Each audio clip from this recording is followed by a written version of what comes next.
చందమామ కథ. డిసెంబరు పువ్వులు. పూర్వకాలమందు రష్యా దేశపు ఒక పల్లెటూరులో ఒక శ్రీమంతుడు ఉండేవాడు. అతనికి సోనియా అనే కూతురుండేది.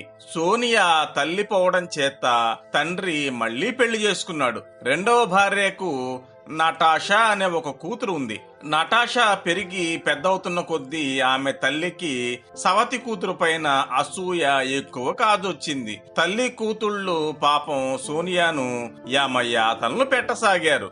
సోనియా చక్కని చుక్క, బుద్ధిమంతురాలు.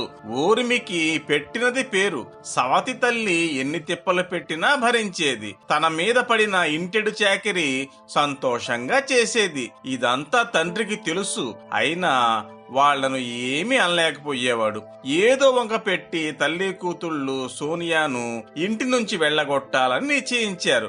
ఏదైనా అసాధ్య కార్యం ఒకటి అప్పచెప్పి తిరిగి ఇంటి ముఖం చూడకుండా ఏ అడవుల్లోనో పడి తిరుగులాడుతూ ఉండేటట్టు చేద్దామనుకున్నారు. అది డిసెంబర్ నెల, గడ్డు శీతాకాలం.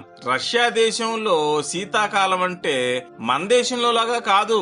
భూమి అంతా మంచుతో కప్పబడి ఉంటుంది. మొక్క అనేది మొలవనే మొలవదు. సవతి బిడ్డ సోనియాను తల్లి చేరబిలిచి, అమ్మాయి, కొండ మీద పూచే పువ్వులు కాసిన్ని వైద్యంలోకి కావలసి వచ్చినాయి.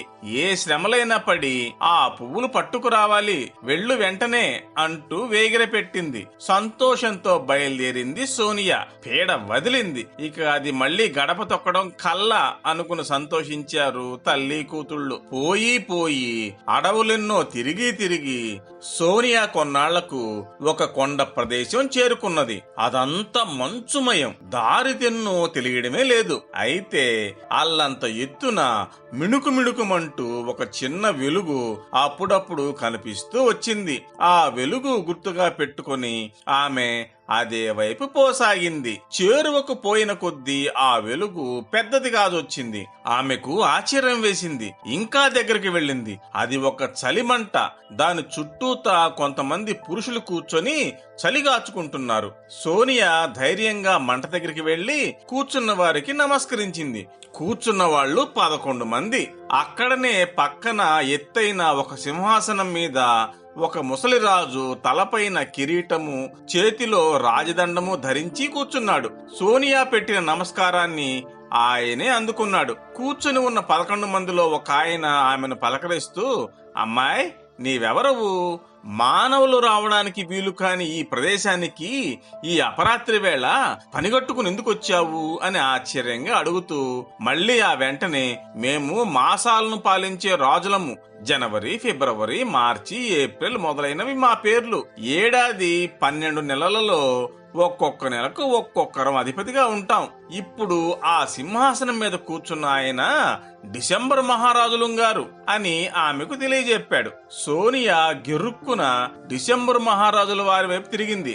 ఆ మంట యొక్క కాంతికి బంగారు బొమ్మలాగా మెరిసిపోయే ఆ బాలికను చూశాడు రాజు. ఆమె ముఖం చిరునవ్వుతోనే ఉన్నప్పటికీ అమాయకమైన దైన్యంతో కూడి ఉన్నట్టు కనిపించింది. దయనీయమైన ఆమె చరిత్ర వినడంతోనే డిసెంబరు రాజు ఆమెను ఓదారుస్తూ తను గద్దె దిగి మంట వద్ద కూర్చుని ఉన్న జూన్ రాజును సింహాసనం మీదకి ఎక్కమన్నాడు.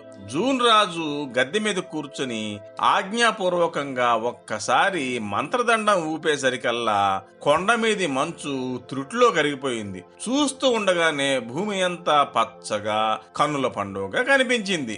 మొక్కలు మొలిచినాయి, చేలు పండినాయి, పూల మొక్కలు పుష్పించినాయి, కాయలతో చెట్లు నిండిపోయినాయి. రాజు అనుమతి పైన సోనియా అపరిమితమైన సంతోషంతో ఒడి నిండా కావలసినన్ని పువ్వులు కోసుకున్నది. పువ్వులు సృష్టించడమే కాకుండా ఇంటికి వెళ్లే వరకు అవి వాడిపోకుండా ఉండేట్టు కూడా రాజు వరం ఇచ్చాడు. సోనియా కోరిక నెరవేర్చడంతోనే జూన్ రాజు గద్దె దిగి మళ్లీ చలిమంట వద్దకు పోయాడు. అప్పుడు డిసెంబర్ మహారాజులంగారు యథాప్రకారంగా గద్దె ఎక్కాడు. జూన్ రాజు గద్దె దిగడంతోనే మొక్కలు, చెట్లు, పూలు, కాయలు అన్నీ మాయమయ్యాయి. డిసెంబర్ రాజు గద్దె ఎక్కడంతోనే మళ్లీ కొండలన్నీ మంచుతో ఘనీభవించినాయి. 12 రాజులకు సోనియా కృతజ్ఞత తెలిపి సెలవు తీసుకుని వెళ్లిపోయి ఇల్లు చేరుకుంది. సోనియా కంటపడేసరికల్లా తల్లి కూతుళ్లకు అమితాశ్చర్యం కలిగింది. ఎందుకంటే ఆమె తిరిగి వస్తుందని వాళ్ళు కలలో కూడా తలచలేదు. పైగా ఆ కాలంలో పువ్వులు తీసుకురావడం లాంటి అసాధ్యమైన కార్యాన్ని సాధించుకువచ్చిన ఆమె ప్రజ్ఞకు మరీ ఆశ్చర్యం పొందారు. అంతేకాదు ఆమె పైన అసూయ చెందారు. ఈ పువ్వులు ఎక్కడ పుట్టించుకొచ్చావో చెప్పు అని వాళ్ళు గద్దించి అడిగారు. జరిగిందంతా పూసగుచ్చినట్టు చెప్పింది సోనియా. అపురూపమైన ఈ పువ్వులను తీసుకువద్దామని నటాషా కూడా బయలుదేరింది. శ్రమపడి కొండ ప్రదేశం చేరుకుంది. ఈమెకు కొండ మీద వెలుగు, మంట చుట్టూ కూర్చుని ఉన్న రాజులు కనిపించారు. అందులో ఒక రాజు ఆమెను పలకరించాడు. అందుకామె, పోవయ్యా పెద్ద మనిషి, నా గొడవ నీకెందుకు అనేసి తన దారిన తాను పోబోయింది. 4 అడుగులు వేసిందో లేదో రాజు మంత్రదండం తిప్పేసరికి దబదబా మంచు పెళ్లలు మీద పడి మరి ఆనవాళ్లు లేకుండా ఆమె కప్పబడిపోయింది. కూతురు కోసం ఆత్రంతో ఎదురు చూసింది తల్లి. ఎన్నాళ్లకు రాకపోవడంతో తానే బయలుదేరింది. ఈమె కూడా శ్రమలు పడి కొండ చేరుకుంది.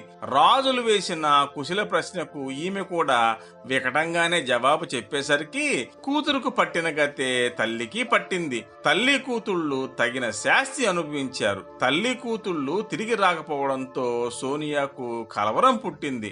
ఆమె మళ్లీ మంచు కొండల వద్దకు పోగా ఆ రాజుల వల్ల జరిగిన సంగతంతా తెలిసింది. సోనియా తన మాట మంచితనంతో వారి కడుపులు కరిగించి సవతి తల్లిని నటాషాను బతికించుకుంది.